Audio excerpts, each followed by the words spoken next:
Hello అందరికీ welcome to సాన్విశ్రీ media. ఇవాల్టి వీడియోలో ఎప్పటి నుంచో వెయిట్ చేస్తున్న ఆర్ఆర్బీ అఫీషియల్ నోటిఫికేషన్ అనేది రిలీజ్ అయింది. సో ఈ నోటిఫికేషన్లో ఫుల్ క్లారిఫికేషన్ అనేది ఉంటుందన్నమాట. సో ఎలా అప్లై చేయాలి, ఎప్పటి నుంచి అప్లై చేయాలి, సో మనం డాక్యుమెంటేషన్స్ ఏమేమి మనం స్కాన్ చేసుకోవాలి మనకి అప్లోడ్ చేయడానికి, అలాగే ఎగ్జామ్స్ ఎలా ఉంటుంది, సిలబస్ ఏంటో మనకి ఈ ఈ నోటిఫికేషన్లో క్లియర్గా మనకి డౌట్స్ అనేవి క్లారిఫై అవుతాయి అన్నమాట. సో ఇక్కడ చూసుకున్నట్లయితే centralized employment notice 2024 recruitment of various categories of paramedical RRB. So మనకి ఇక్కడ చూసుకున్నట్లయితే opening date of application 17th August 2024, closing date వచ్చేసరికి 16th September 2024. సో మనకి ఆ అప్లికేషన్ అలాగే ఫీ పేమెంట్ మోడ్ అనేది ఏదైనా మోడిఫికేషన్ లైక్ ఏదైనా కరెక్షన్ ఉంటే కనుక మనకి 17th September నుంచి 26th September వరకు మనకి ఈ కరెక్షన్ ఆప్షన్ అనేది అవైలబుల్గా ఉంటుంది. Number of vacancies of paramedical స్టాఫ్కి వచ్చేసరికి మనకి సెకండ్ ఆప్షన్లో నర్సింగ్ సూపరింటెండెంట్ అని ఉంది కదా, సో అది 713 పోస్టులు అనేవి మనకి వేకెన్సీస్ అయితే ఉన్నాయన్నమాట. సో మనకి నా ప్రీవియస్ వీడియోలో నేను ఆల్రెడీ చెప్పాను నర్సింగ్ ఆఫీసర్ కదా, బట్ ఇక్కడ నర్సింగ్ సూపరింటెండెంట్ అని మెన్షన్ చేశారు. ఎందుకు అంటే మనకి ఇప్పుడు స్టేట్ వైజ్ అయితే మనకి స్టాఫ్ నర్స్ అని చెప్తారు, అలాగే మన సెంట్రల్ వైజ్ చూసుకుంటే నర్సింగ్ ఆఫీసర్ అని. సో ఆర్ఆర్బీ కేటగిరీకి వచ్చేసరికి there is only nursing superintendent మాత్రమే. సో అందుకని ఇక్కడ క్లియర్గా నర్సింగ్ సూపరింటెండెంట్ మాత్రమే మెన్షన్ చేశారు. క్వాలిఫికేషన్ వచ్చేసరికి మనకి బీఎస్సీ నర్సింగ్ జిఎన్ఎం అన్నమాట. సో ఇంపార్టెంట్ ఇన్స్ట్రక్షన్స్ అనేవి ఈ నోటిఫికేషన్లో చాలా ఎక్కువగానే మెన్షన్ చేశారు. మనకి ఈ టోటల్ పేజెస్ వచ్చేసి 40 pages ఉన్నాయి ఈ నోటిఫికేషన్లో. సో ప్రతి ఒక్క పాయింట్ కూడా నోటిఫికేషన్లో ఏది మిస్ అవ్వకుండా మీరు చదువుకుంటే చాలా మంచిది, ఎందుకంటే ప్రతి విషయం కూడా చాలా క్లియర్ అండ్ కట్గా అక్కడ మెన్షన్ చేశారు. సో ఇక్కడ చూసుకున్నట్లయితే సెకండ్ పాయింట్లో అంటే ఇప్పుడే బీఎస్సీ నర్సింగ్ కంప్లీట్ ఎగ్జామ్స్ రాసి రిజల్ట్ కోసం వెయిట్ చేస్తారు కదా, సో వాళ్ళకైతే ఎలిజిబిలిటీ అనేది లేదనమాట. సో వాళ్ళు అప్లికేషన్ పెట్టుకోవడానికి వాళ్ళకి ఎలిజిబిలిటీ అనేది ఉండదు. సో ఇంకా క్లియర్గా కింద మనకి చాలా ఇన్స్ట్రక్షన్స్ అనేవి క్లియర్గా మెన్షన్ చేశారు. సో ఆర్ఆర్బీ రిక్రూట్మెంట్ బోర్డ్ వాళ్ళ రిక్వైర్మెంట్ని బట్టి సో పోస్టులు అనేవి ఇంక్రీజ్ చేయొచ్చు లేదా డిక్రీజ్ చేయొచ్చు.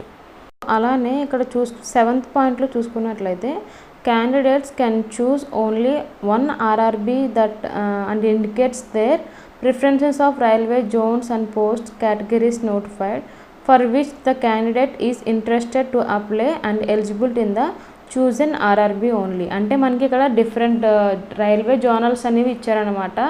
సో మనకి ఓన్లీ ఒక్క జోనల్లో మాత్రమే అప్లై చేసుకోవడానికి మనకి ఎలిజిబిలిటీ అనేది ఉంటుంది. నెక్స్ట్ మనం ఆన్లైన్లో అప్లికేషన్ పెట్టేటప్పుడు మన అకౌంట్ అనేది క్రియేట్ చేసుకోవాలన్నమాట. సో మన ఈమెయిల్ ఐడి ఫోన్ నెంబర్తో. సో అది మనకి ఫస్ట్ స్టెప్లో ఉంటుందన్నమాట. అలాగే మనకి ఆల్రెడీ ఫీజు కోసం మనకి ఆల్ కేటగిరీస్ వచ్చేసి 500 rupees, remaining SC ST PWBD అలాగే ఎకనామికల్లీ బ్యాక్వర్డ్ క్లాసెస్ అలాగే మనకి ex service man female and transgender వాళ్ళకి 250 రూపీస్ అన్నమాట. ఎగ్జామ్ అయిపోయిన తర్వాత మనకి ఫీ అనేది రిఫండబుల్, ఓన్లీ ఎగ్జామ్ ఎవరైతే రాస్తారో వాళ్ళకి మాత్రమే ఫీ అనేది రిఫండ్ చేస్తారు. అలాగే అప్లికేషన్ మోడిఫికేషన్ ఉంది కదా, అది 26th Septemberతో లాస్ట్. నెక్స్ట్ మనకి సిబిటి అంటే కంప్యూటర్ బేస్డ్ టెస్ట్ కాబట్టి అందులో మనకి నెగిటివ్ మార్కింగ్ అనేది ఉంటుంది. నెగిటివ్ మార్కింగ్ వచ్చేసరికి 1/3 అనేది ఒక రాంగ్ ఆన్సర్ పెడితే కనుక 1/3 మార్క్స్ అనేవి మనకి నెగిటివ్ మార్కింగ్ అనేది ఉంటుంది. అలాగే మనకి ఎగ్జామ్కి వెళ్ళే ముందు ఇది ప్రతి ఎగ్జామ్కి మనకి ఆల్రెడీ చాలామంది ఎక్స్పీరియన్స్ అయ్యే ఉంటారు. సో మనకి ఎలక్ట్రికల్ గ్యాడ్జెట్ కానీ డివైజెస్ కానీ బ్లూటూత్ కానీ స్మార్ట్ వాచెస్ కానీ ల్యాప్టాప్స్ కానీ క్యాలిక్యులేటర్స్ కానీ స్టేషనరీ ఐటమ్స్ కానీ ఇవేమీ తీసుకెళ్ళకూడదు. సో మనకి ఇన్ కేస్ మనం ఇలాంటివి ఏమైనా తీసుకెళ్ళినా కూడా మనకు ఒక రూమ్ అనేది అరేంజ్ చేస్తారనమాట ఎగ్జామినేషన్ సెంటర్లో. సో మనం అన్నీ కూడా వాళ్ళకి హ్యాండ్ ఓవర్ అయితే చేసేయాల్సి ఉంటుంది. సో ఇంకా మనకి చాలా జనరల్ ఇన్స్ట్రక్షన్స్ అనేవి చాలా ఉన్నాయి. ప్రతి ఒక్క పాయింట్ కూడా క్లియర్ కట్గా మీరు చదువుకుంటే చాలా మీకు అప్లికేషన్ పెట్టేటప్పుడు ఎలాంటి డౌట్స్ అనేవి ఉండవు.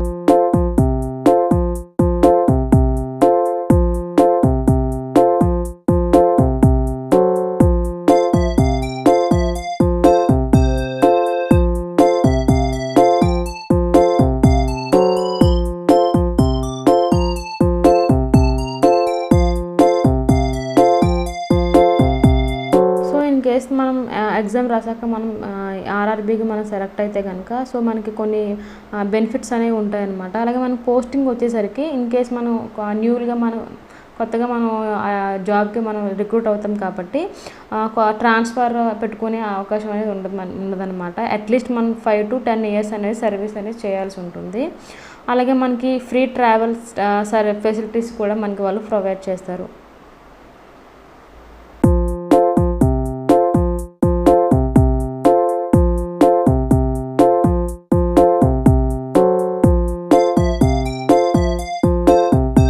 క్యాండిడేట్స్ ఆర్ అడ్వైజ్డ్ అంటే మనకి ఆన్లైన్ మోడ్ అప్లికేషన్ వచ్చేసరికి ఈ 17th నుంచి నెక్స్ట్ మంత్ September 16th వరకు ఉంది కదా. సో చాలా టైం ముందులే పెట్టుకుందామని కాకుండా సో ఆన్లైన్ అప్లికేషన్ స్టార్ట్ అయిన వెంటనే మనం అప్లై చేసుకుంటే చాలా బెటర్ అన్నమాట. సో లాస్ట్కి వచ్చేసరికి మనం హరీ బరీ అయ్యే కంటే ఫస్ట్ కానీ మనం అప్లై చేసుకుంటే మంచిది. ఇన్ కేస్ మనం అప్లికేషన్ పెట్టేటప్పుడు ఏదైనా ఇబ్బంది ఉంటే మనకి అక్కడ హెల్ప్ లైన్ నెంబర్స్ కూడా మనకి ప్రొవైడ్ చేశారు. మనం దానికి కాల్ చేసి మనకి ఏదైనా డౌట్స్ ఉంటే క్లారిఫై చేసుకోవచ్చు అనమాట. అలాగే ఈమెయిల్ అలాగే ఫోన్ నెంబర్ కూడా వాళ్ళు ప్రొవైడ్ చేశారు. నెక్స్ట్ మనకి మెడికల్ ఫిట్నెస్ అనేది కంపల్సరీ అవసరం అన్నమాట. సో ఇక్కడ చూసుకున్నట్లయితే మనకి అది కూడా క్లియర్గా మెన్షన్ చేశారు. అలాగే నేషనాలిటీ అండ్ సిటిజన్షిప్ అంటే మనకి మెయిన్గా a candidate must be either అంటే citizen of India or citizen of Nepal or a subject of Bhutan or Tibetan refugees who came over to India అంటే బిఫోర్ 1/1/1962 కంటే ముందు వచ్చిన వాళ్ళు, అలాగే పర్మనెంట్లీ మన ఇండియాలో సెటిల్ అయిన వాళ్ళు అన్నమాట. అలాగే మనకి ఇండియన్ ఆరిజిన్లో లైక్ మన మైగ్రేట్ అవుతారు కదా పాకిస్తాన్ నుంచి అలాగే కొన్ని వేరే కంట్రీస్ నుంచి మన ఇండియాకి పర్మనెంట్గా షిఫ్ట్ అయిన వాళ్ళు కూడా అప్లై చేసుకోవచ్చు. ఏజ్ రిలాక్సేషన్ ఇంతకు ముందు వీడియోలో ఆల్రెడీ నేను చెప్పాను. అలాగే ఫీజు కోసం అప్లికేషన్ ఫీజు కోసం కూడా నేను ఇంతకు ముందు వీడియోలో నేను క్లియర్గా మెన్షన్ చేశాను. ఆ లింక్ నేను మన డిస్క్రిప్షన్లో ప్రొవైడ్ చేస్తాను.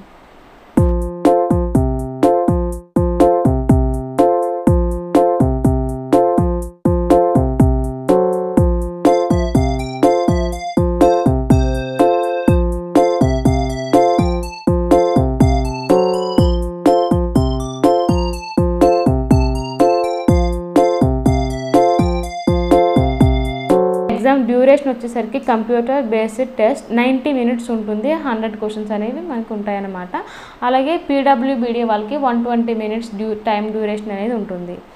అలాగే మనకి నెంబర్ ఆఫ్ క్వశ్చన్స్ అలాగే మార్క్స్ చూసుకుంటే ప్రొఫెషనల్ ఎబిలిటీ అంటే మనకి సబ్జెక్ట్కి సంబంధించింది 70 marks వరకు ఉంటుంది. 70 questions అలాగే మార్క్స్ వచ్చేసి 70 marks. జనరల్ అవేర్నెస్ 10 marks అలాగే 10 questions. General arithmetic and general intelligence and reasoning వచ్చి 10 marks. అలాగే జనరల్ సైన్స్ వచ్చేసరికి 10 marks 10 questions.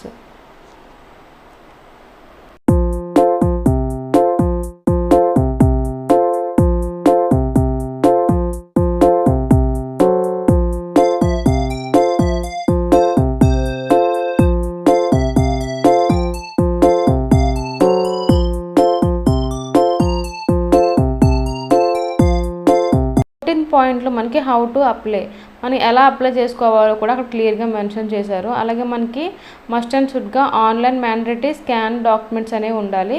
అలాగే దాంతోపాటు పాస్పోర్ట్ సైజ్ ఫోటో ఒకటి ఉండాలి. అలాగే మన సిగ్నేచర్ కూడా ఉండాలన్నమాట. ఈ రెండు కంపల్సరీ స్కాన్ చేసి మనకి డాక్యుమెంట్ రూపంలో మనకి ఉండాలి. అది సైజ్ వచ్చేసరికి JPEG image size 13 to 70 KB. అలాగే ఎటువంటి బ్యాక్గ్రౌండ్ వచ్చేసరికి వైట్ బ్యాక్గ్రౌండ్ అనేది ఉండాలన్నమాట పాస్పోర్ట్ సైజ్ ఫోటోకి.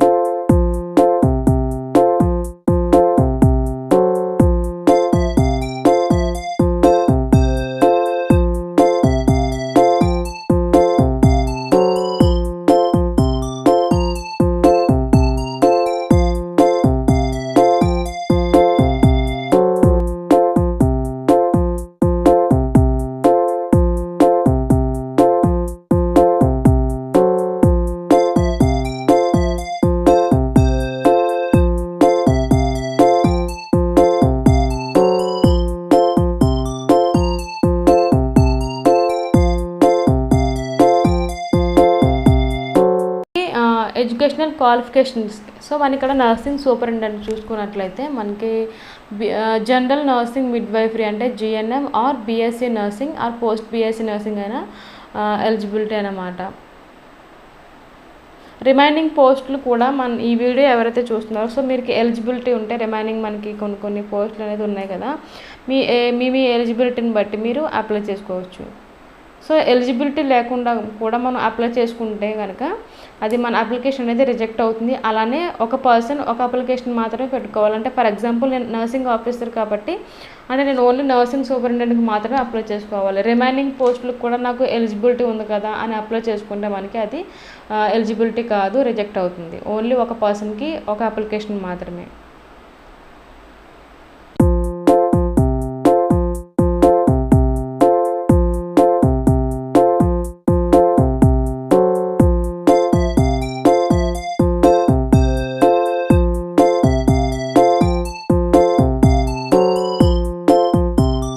మనకి ఆర్ఆర్బి జోనల్ వైజ్ మనకి ఎన్నెన్ని పోస్టులు ఏ కేటగిరీకి ఉన్నాయో ఇక్కడ క్లియర్గా మెన్షన్ చేశారు చూడండి.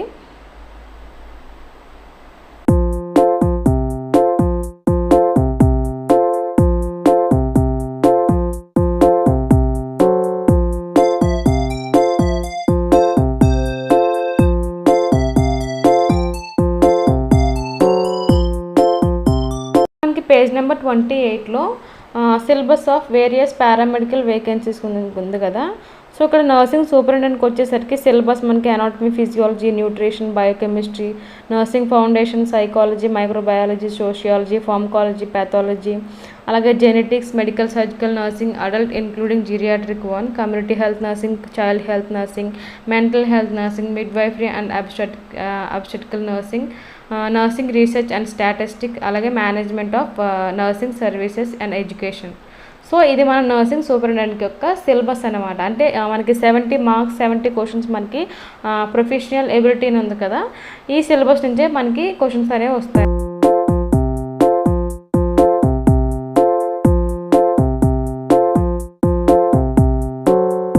ఫైనల్గా మనం ఎప్పటి నుంచో వెయిట్ చేస్తున్న ఆర్ఆర్బి అఫీషియల్ నోటిఫికేషన్ అనేది రిలీజ్ అయిపోయింది. సో ఈ నోటిఫికేషన్లో మనకి ఉన్న డౌట్స్ అన్నీ ఫుల్గా క్లారిఫై అయ్యాయి అన్నమాట. సో ఇదన్నమాట ఇవాళ వీడియో. ఈ వీడియో కనుక మీకు నచ్చినట్లయితే ప్లీజ్ లైక్ చేయండి, షేర్ చేయండి, అలాగే నా ఛానల్ సాన్విష మీడియాను సబ్స్క్రైబ్ చేసుకోండి. Thank you so much.